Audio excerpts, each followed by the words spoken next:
This is Intercepted.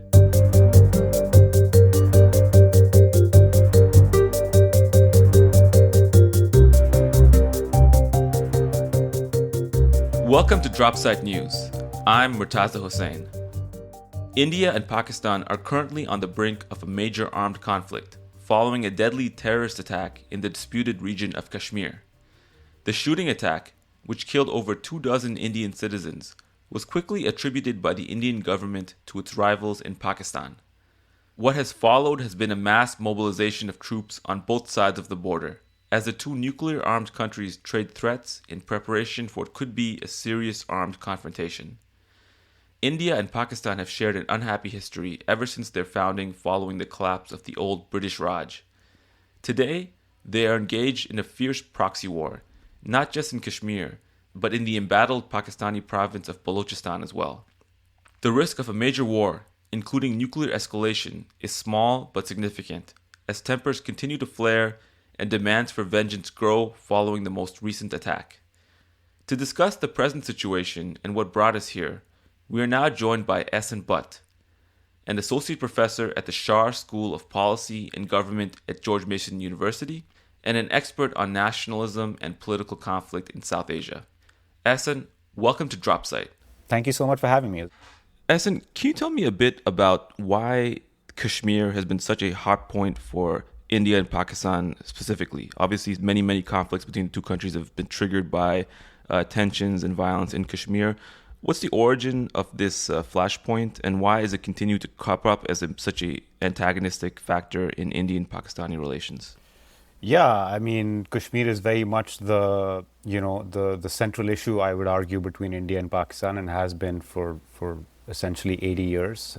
It is a vestige, really, of the decolonization of South Asia, and specifically the exit of the British and the circumstances and the terms under which the British Raj ended in South Asia. So that in that sense, it's not that dissimilar to other territorial conflicts around the world, which were sort of a result of decolonization and sort of the drawing of maps and borders, whether we talk about the Middle East or other parts of the world. So essentially, this conflict starts with the exit of the British. Essentially, the disagreement is a purely territorial one.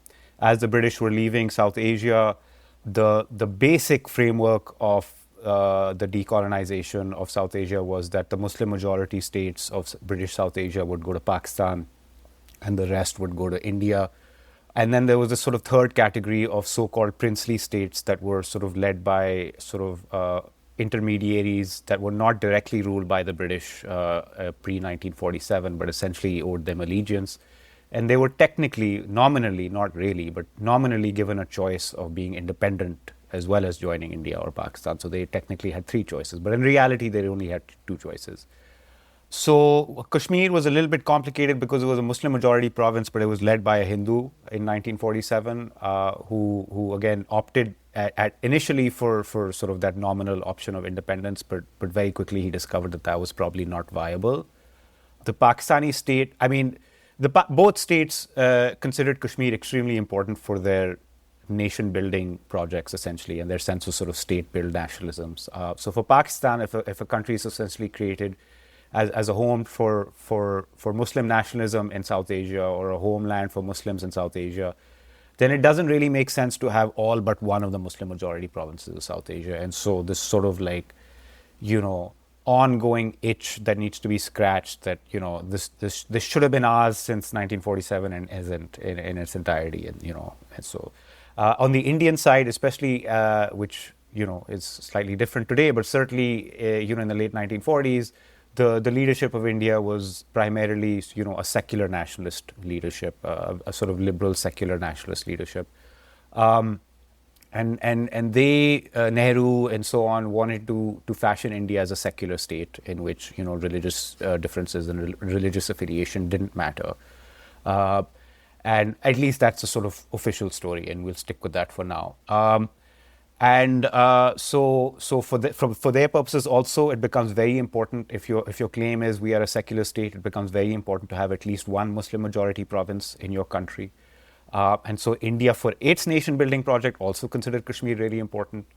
So this dispute really starts off as a territorial dispute that completes the national stories or the national mythologies of these sort of brand new states in the late 1940s. Obviously, since then, we can add geostrategic and geopolitical imperatives, everything from water flows and river flows, which I'm sure we're going to get into, to the defenses sort of provided by the Himalayas and so on and so forth. And so there is a geopolitical component, but that geopolitical component comes after the nationalism component, not before. And since then, India and Pakistan have fought a number of wars over this region. The first one was immediately after independence in the late 1940s, which essentially was a stalemate that resulted in Pakistan getting essentially about 1/3 of historical Kashmir and India getting about 2/3 of historical Kashmir. And since then, that's essentially been the status quo, the territorial status quo, with some very minor changes. But there was a war in 1965 where Pakistan tried to essentially create a rebellion on the ground and sort of back it up with its own forces and hope that Kashmir, quote unquote, falls into its lap. That failed. In 1999, there was another sort of mini war in the region of Kargil. This was notable because this was the first conflict over Kashmir in the nuclear age. Both India and Pakistan had conducted nuclear tests in the prior year, and so Kargil was very scary for that reason. And not to mention sort of irregular warfare and irregular conflict. So there was an insurgency, a separatist insurgency, starting in the late 1980s. So that's the other aspect of this Kashmir conflict, is that it's not just a conflict between India and Pakistan, it's also a separatist conflict between the Indian federal state and Kashmiri separatists who either wish to be their own country or wish to join Pakistan. And that mobilization hit a fever pitch in the late 80s and early 90s. We can get into the details, but essentially that's when a rebellion and insurgency kicks off. Where the Indian state is deeply unpopular because of a rigged election. And so the Kashmiri street sort of rises up and Pakistan comes in and supports it. And there's a very violent and very bloody insurgency in the early 1990s. Roughly about 100,000 people die. And alongside that sort of insurgency, we've also had a lot of terrorist attacks. That's actually where this latest flashpoint sort of kicks off, where terrorist groups that either enjoy the outright support and management of the Pakistani military and intelligence agencies, or at best sort of, a see no evil, hear no evil, we'll look the other way, we'll give you sanctuary, you do what you have to, and we'll pretend we don't know what's going on. That type of support. So terrorists with one or both of those types of support have historically launched attacks in India, either Indian Kashmir or quote unquote mainland India, most famously in Mumbai in 2008, which really set Pakistan-India ties back. And so we've had those types of terrorist attacks, as I said, in 2001, 2002, in 2008, in 2014, in 2016, in 2019, and now, 2 weeks ago, mid-April. So that's where we're at. Essentially, as I said, it's a conflict between India and Pakistan, but then also a conflict between the Indian center and Kashmiri separatists. And so that's what makes it very complicated. You raise a very interesting point about 2019, because that seemed to be a turning point in this long standoff between Pakistan and India over Kashmir, which is when the Indian government revoked a semi-autonomous status that Kashmir enjoyed and took more direct control of the territory. It seemed to me that decision was an attempt by India to sort of take Kashmir off the table of the bilateral dispute between Pakistan and India, and doing so in a way which is very unilateral, because there were some attempts to negotiate a compromise in the 90s and before that. But I think that that paradigm, the current Indian government has wanted to move past that and said, well, no, this issue is unilaterally off the table and Kashmir is ours, and so be it. And since then, the Pakistani government's protested and so forth, and issued statements about the issue of Kashmir and its continued relevance. But we haven't really seen too much of a ground reality change in response to that decision. It seems, in my interpretation, I'm curious what you think, is that based on Pakistani military leaders' statements and civilian leaders as well too, that there's not really a willingness to accept that fait accompli, that Kashmir is off the table. I believe that Pakistan's military chief a few weeks ago, Asim Munir, he said something to the effect that Kashmir is the jugular vein of Pakistan, which is a phrase which has been used in the past as well too. And this attack, which we don't know the full attribution of responsibility, but if one were to take the assumption that a group directly or indirectly enjoying some support from Pakistan may have carried it out, it seems like it's maybe an attempt to show the Indian government that you don't have the ability to unilaterally take this issue off the table. And if there's some conclusion to it, it either has to be in terms that Pakistan finds favorable or at least a compromise situation. And, after the attack, I saw reports, and they were widely reported, that a lot of Indian nationals from the rest of the country were leaving Kashmir, or at least temporarily due to the security situation. And it seemed to set back the goal that the Indian government has of absorbing Kashmir into its own polity and, using economic and military incentives and coercion or mixture of those to do that. And now maybe Kashmir is not back in play, so to speak, for Pakistan, but there's certainly a complicated situation. I'm curious what you make of that decision in 2019 to revoke Kashmir's a nominal autonomy, and what this recent flare-up may suggest about the prospect of how this issue may be resolved or maybe even deteriorate in future between the two countries. Yeah, great question. Yeah, so 2019, you're right to sort of emphasize that it was a nominal autonomy. It wasn't a sort of a de facto autonomy.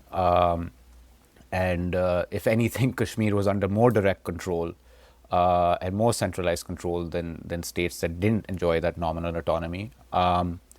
So 2019 is a turning point, however, regardless of sort of whether that autonomy was merely nominal or not.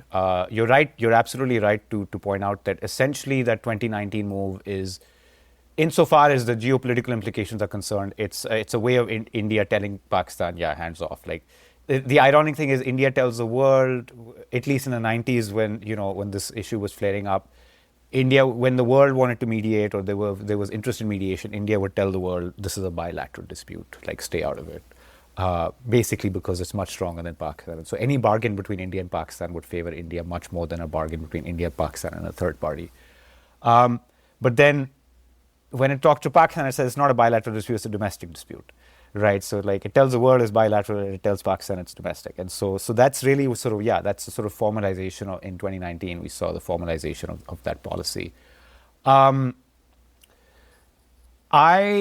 think so let's take both sides. On the Indian side, I think this was a policy enacted with domestic politics in mind much more than international politics in mind. I think the Modi base and the BJP base, even if that autonomy was nominal, that sort of bothered them. It deeply bothered them that, and I think they believe that wrongly in my opinion, they believe that the violence and conflict in Kashmir was at least in part due to the fact that Kashmir was sort of different and sort of standardized, sort of, but, a number of people who are plugged into the Indian national security and foreign policy establishment will tell you that, this was really a way of sort of,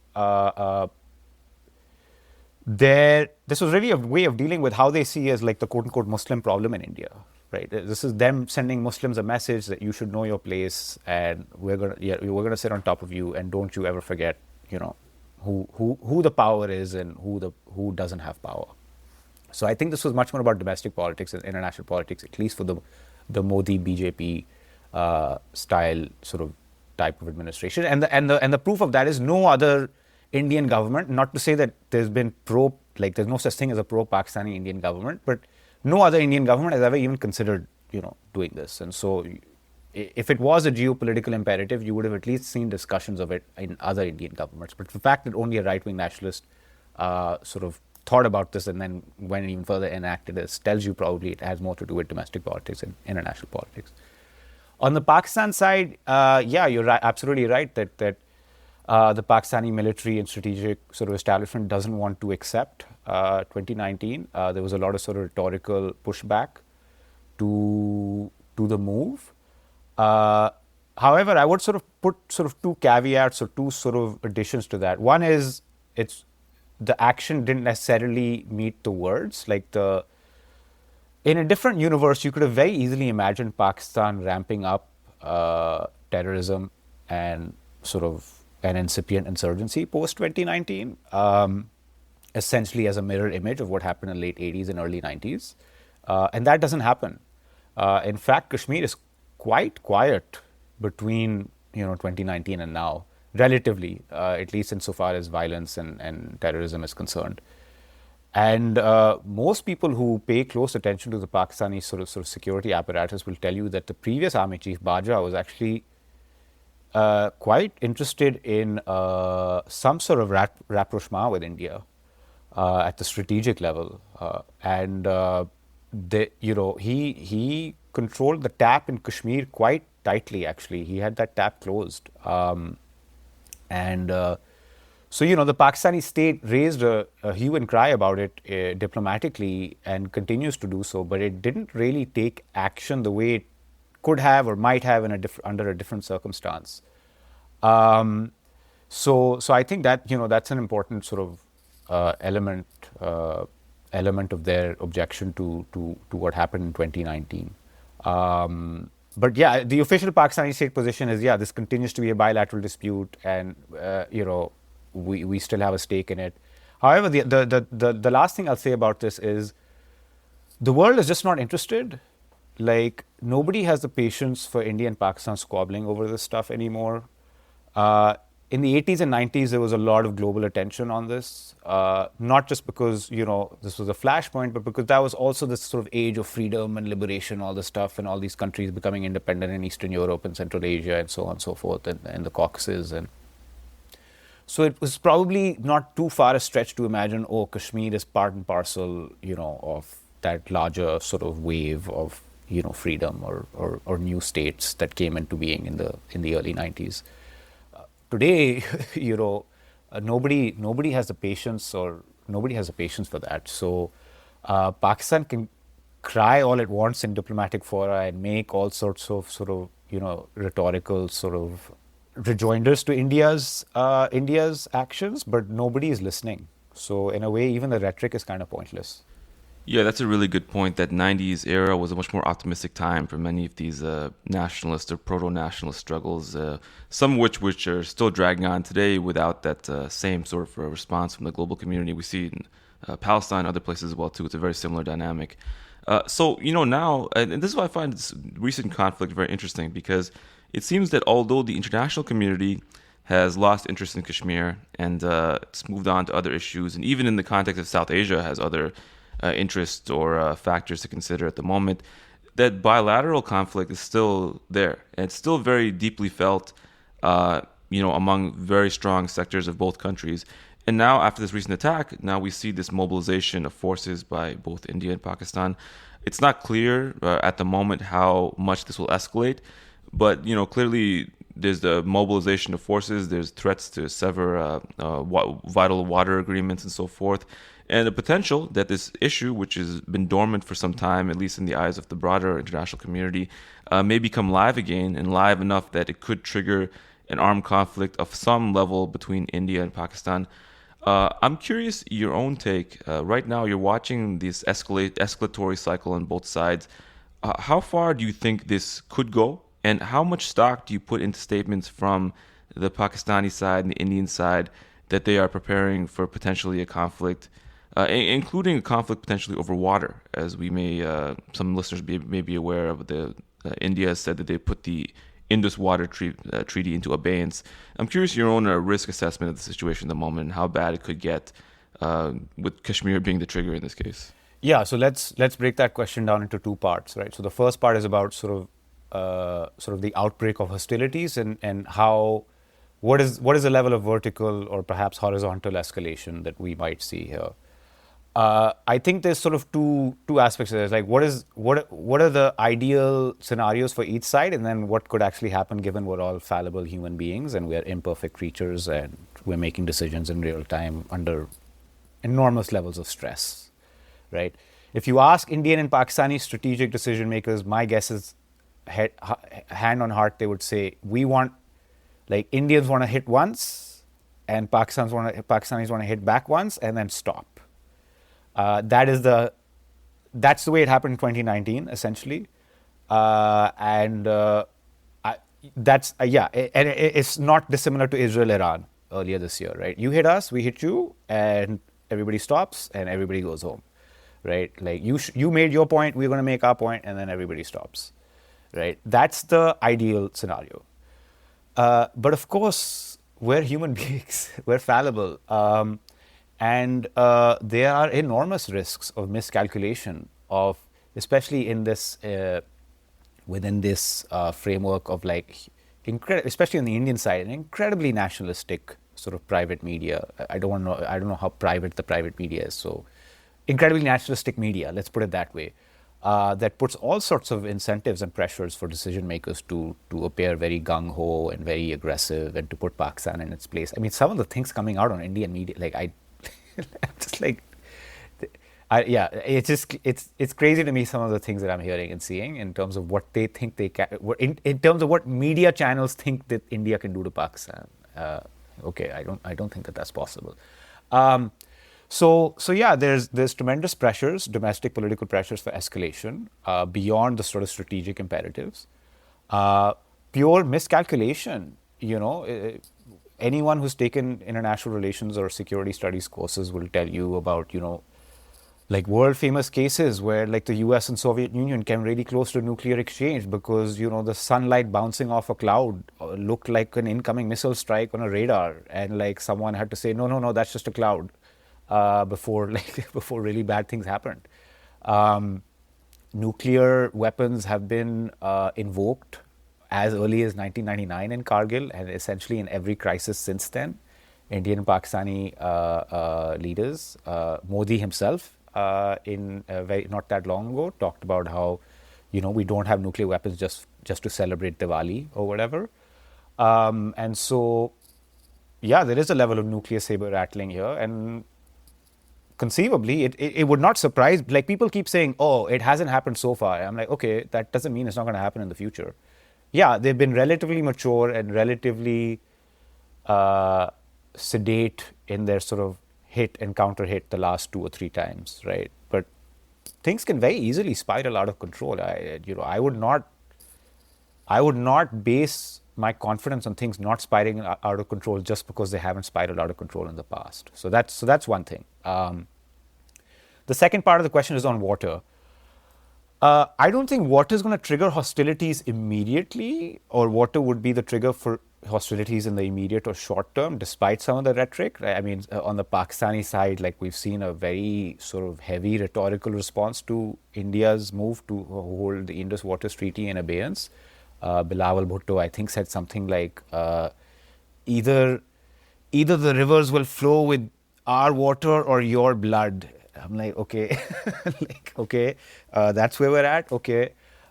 So I think, but I think that's more, at least at this stage, more rhetorical than real, for a couple of reasons. Number one, what India can do to quote unquote shut off Pakistan's water in the short and immediate term is basically nothing. Like that's not how this works, right? It's not a tap that you just shut off. It's like these are huge rivers, and India doesn't have the storage capacity yet to do anything about it, not least because it's the monsoon season starting now. In the medium term, in the 5 to 10 year window, yes, India can construct infrastructure that can hit Pakistan's sort of water supply, but it would not be done secretly. Like you can't build, like it's like nuclear facilities or whatever. Like you can't build the stuff secretly. Satellite imagery will tell you exactly what's happening. So there will be forewarning, there will be negotiation and diplomacy over it. But it is concerning. It is concerning because the Indus Waters Treaty is the one thing that has been held, that's sort of been constant in India-Pakistan relationship in terms of cooperation.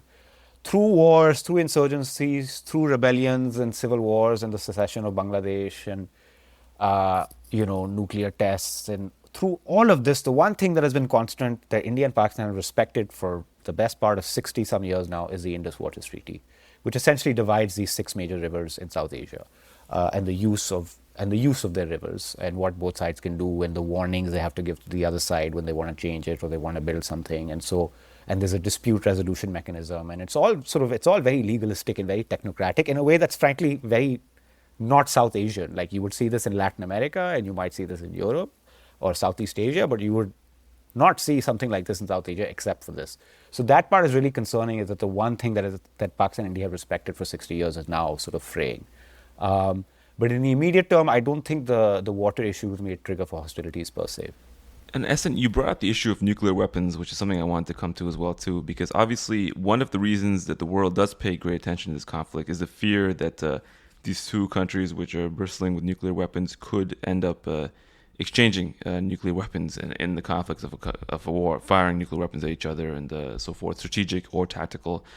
I'm trying to understand the scenario where that may come to pass. And I think a bit Pakistan is a very interesting sort of way to look at it first, because normally when people think of a conflict within nuclear power, it's the incentive for the smaller country, or the country which is militarily has a smaller military or smaller military footprint, to use nuclear weapons first is a bit greater.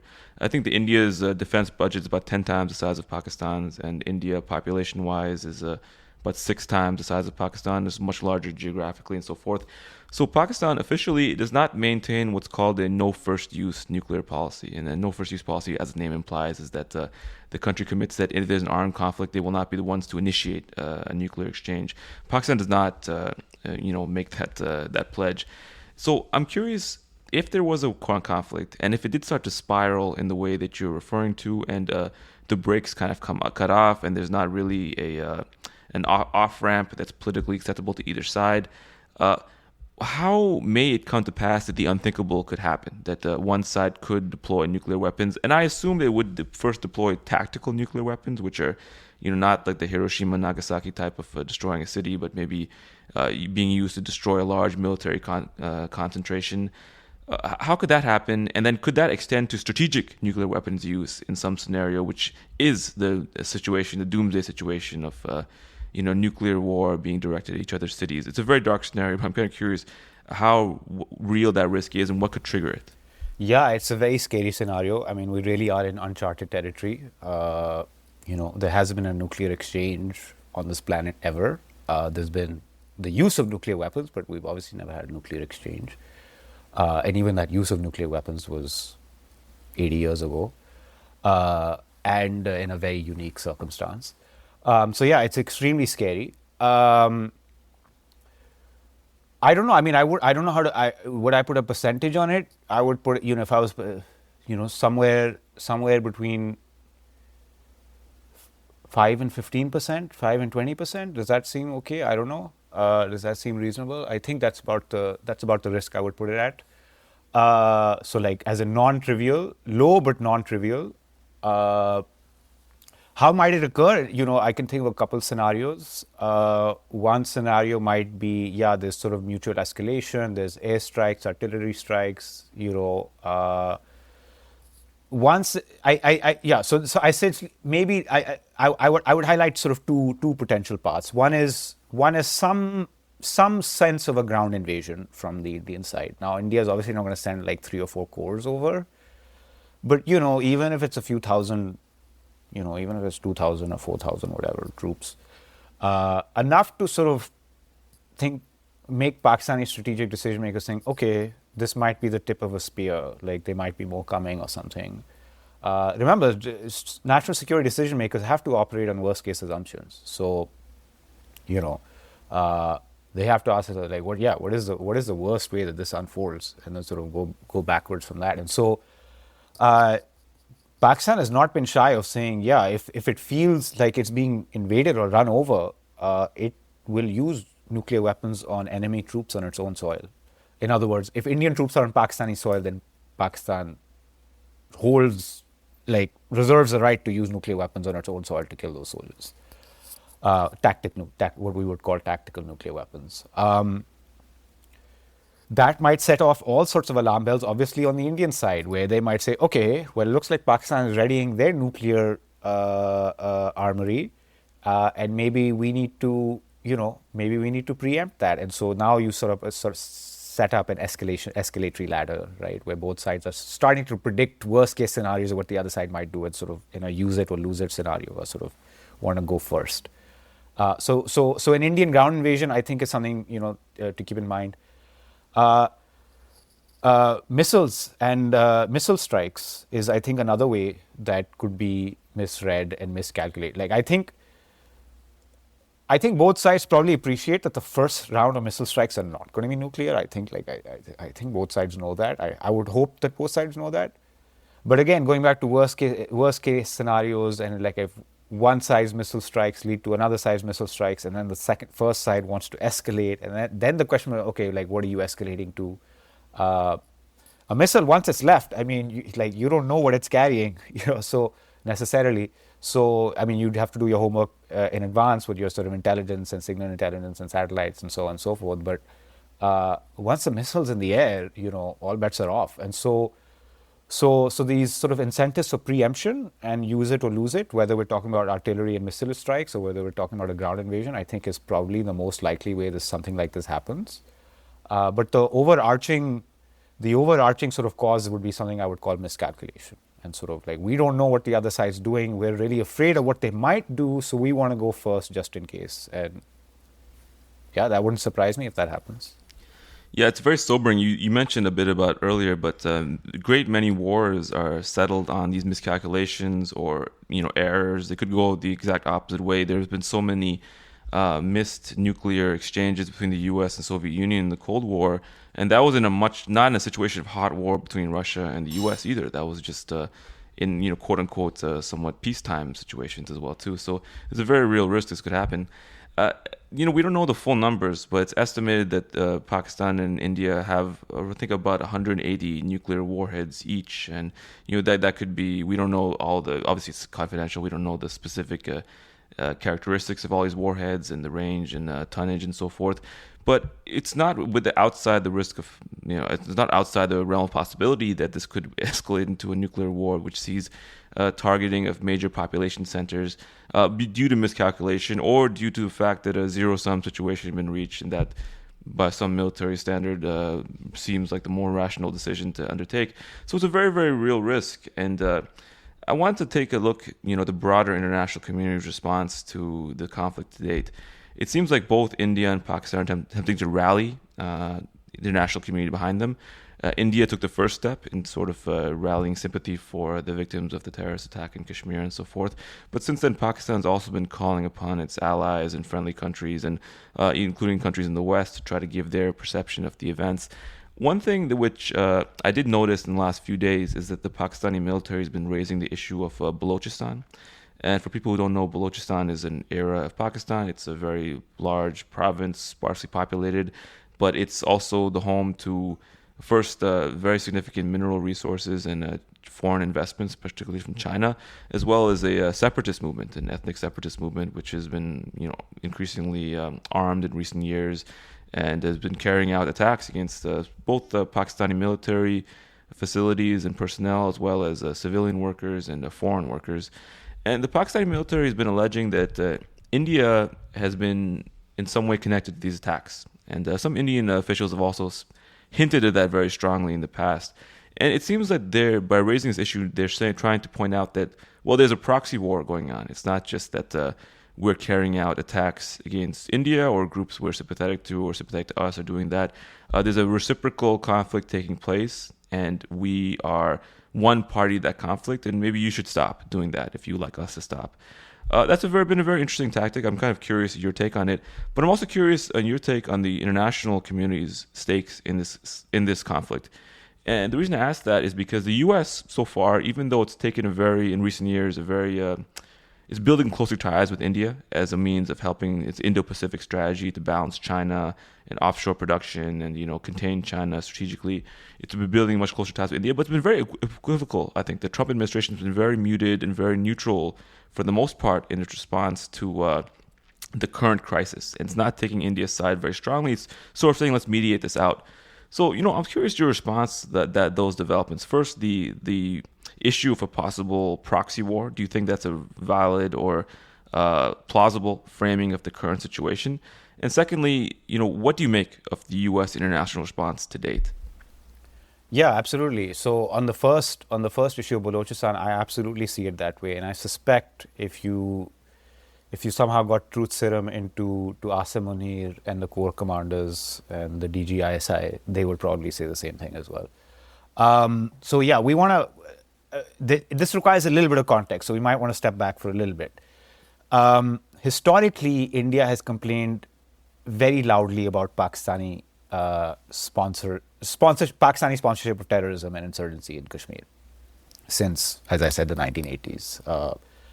And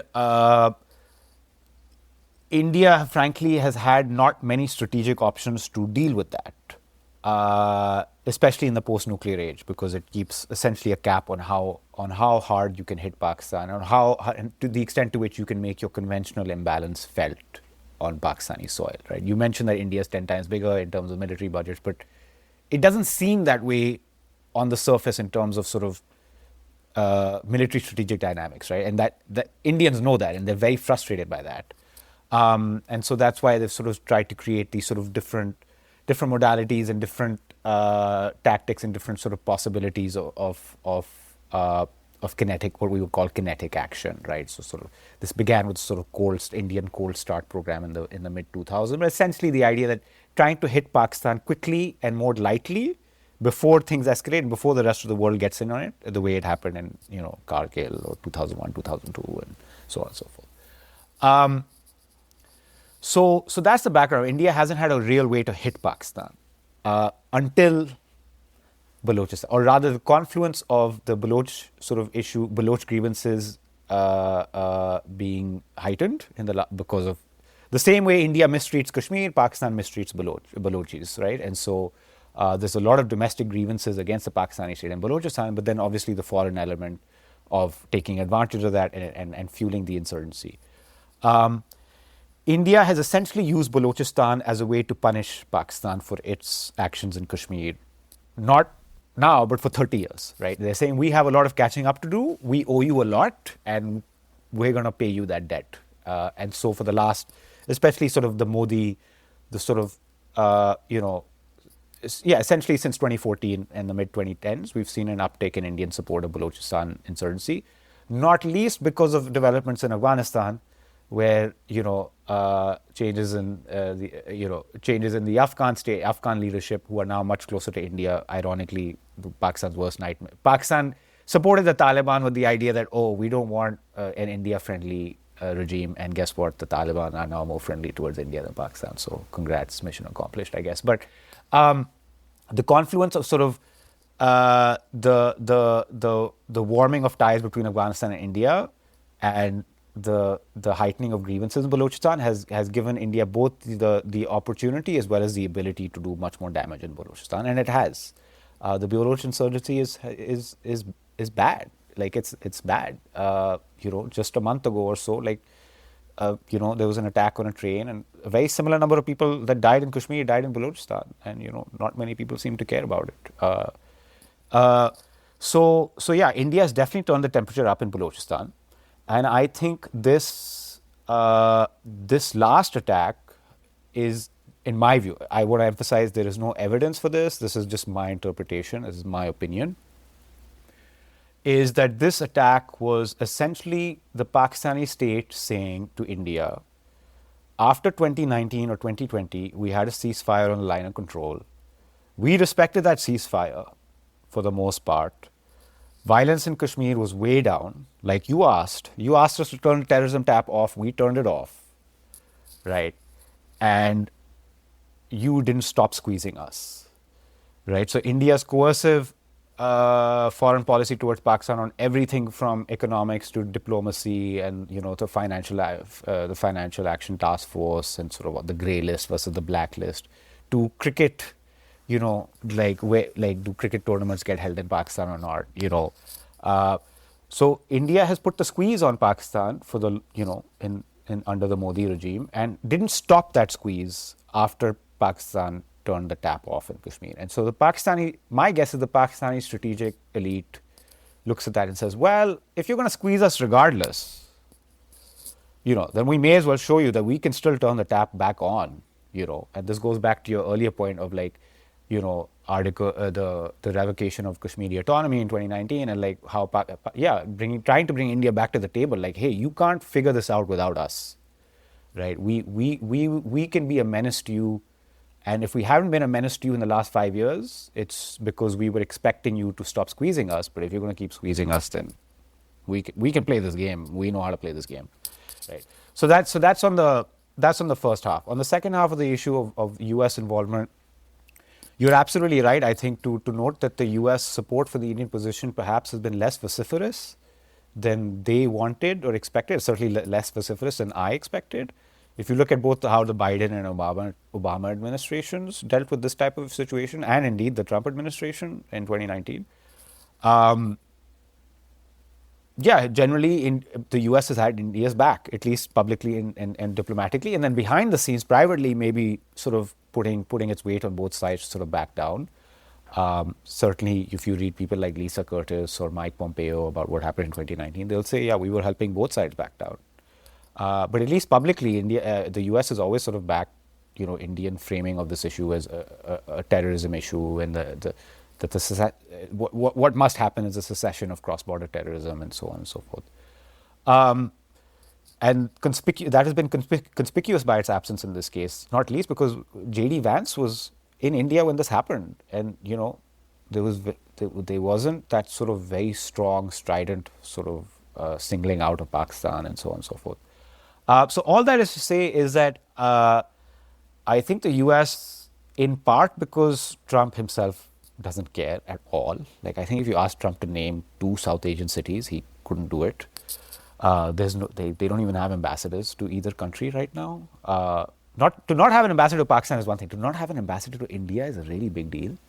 It's like May almost, So I think one issue is that Trump himself doesn't care, and I think that the larger issue is obviously the U.S. has bigger fish to fry right now on everything from tariffs to trade with China to Russia, Ukraine to Latin America, and so South Asia is not a big priority for any of these people.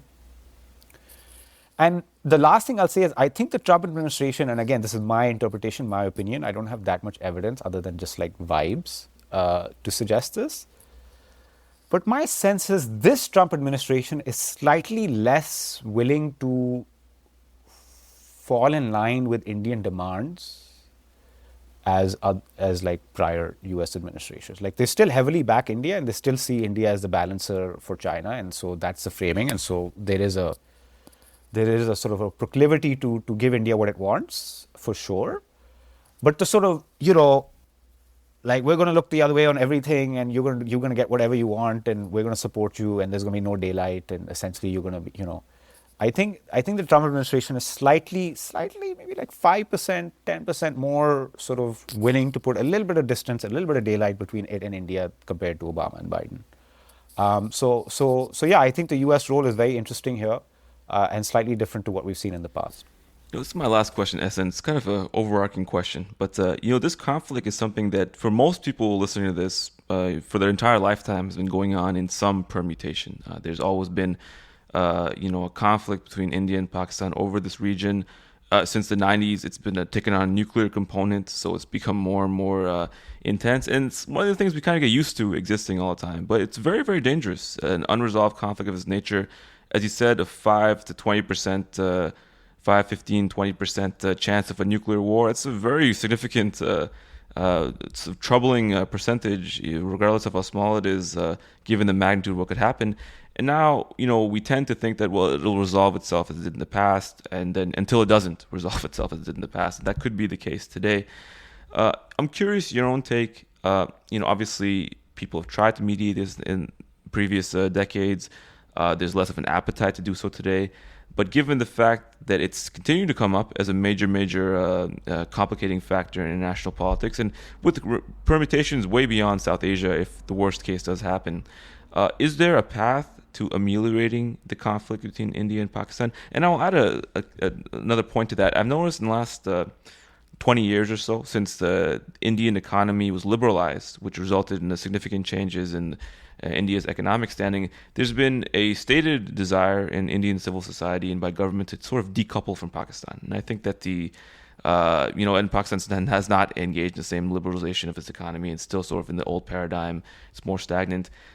So they want to take Kashmir off the table, so to speak, unilaterally, and just sort of, separate themselves from Pakistan in many different ways. But geographically and politically, they can't move the country and so forth. This issue is still there. And so, whereas they may not want to negotiate over this issue, they may have to, given the fact that it could complicate their own economic plans. Do you see any prospect for this issue being ameliorated in a diplomatic manner? Or are we stuck with the same sort of walking on a tightrope every few years and seeing what happens in terms of a standoff building up over the subject? Yeah, great question. We can always hope, right? There are paths that exist. You have to take the path, but the path exists. I don't want to open up that Pandora's box, but it's not that dissimilar to Israel Palestine. We know what a solution looks like. It's not super complicated that way. Israel Palestine might be slightly more complicated, but Musharraf and the so-called Musharraf-Manmohan 4-point plan from the mid 2000s is a good starting. It's a good template. Ease of movement, ease of travel, and tourism. Sort of a semi-autonomous region that neither side controls. Relatively open borders, exchanges of families, and religious pilgrimages, all this stuff. Like Indian and Pakistani leaders came very close to signing that deal in 2007, and the only thing that stopped them is that Musharraf was facing a domestic political problem, and so didn't feel like he had the political capital to sign some sort of deal. But if you read the reporting on that, like Steve Cole had a very famous piece in the New Yorker where essentially he said everything but the signature. Right, that's how close they came. Similarly, by the way, in the late 90s, ironically just before Kargil, in 1999, back-channel talks between Nawaz Sharif and Vajpayee's governments came extremely close to a solution. So it's not like these countries are incapable of talking to one another, incapable of pointing out some base realities like, okay, you get this, we get this, that looks like that, But obviously the political capital and the political space matters a lot, right? Post Mumbai, I think there is just, in South Asian geopolitical conversations, there's a pre-Mumbai and a post-Mumbai. The Indian, for better or worse, we can agree or disagree, we can talk about, for better or worse, post-2008, the Indian national security and foreign policy establishment has said, we are not dealing with these people.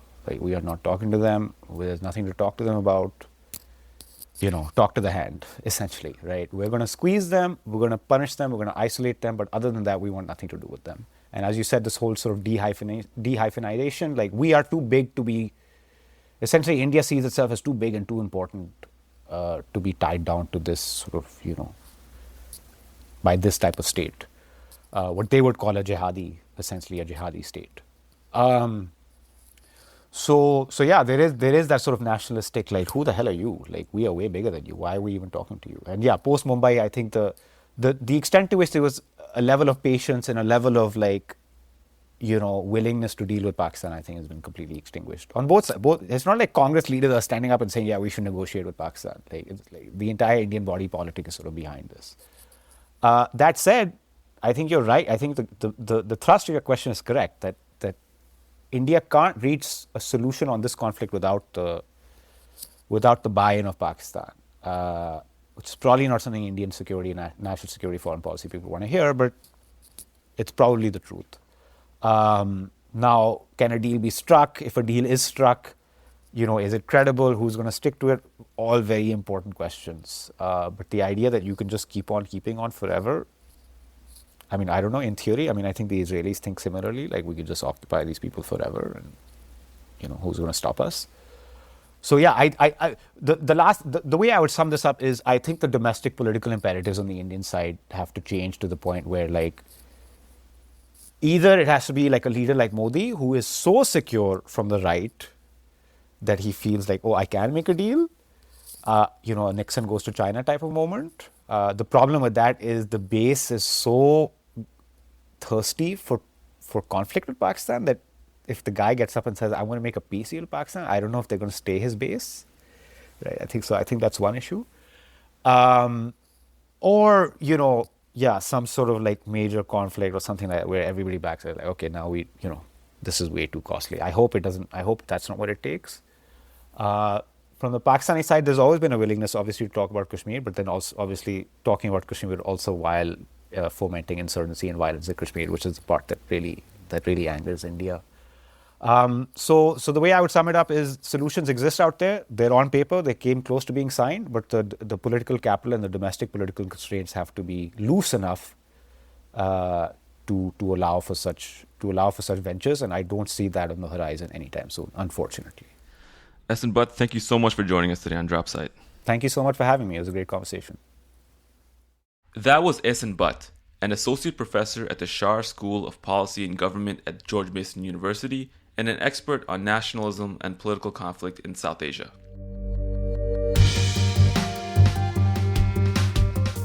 And that does it for this episode.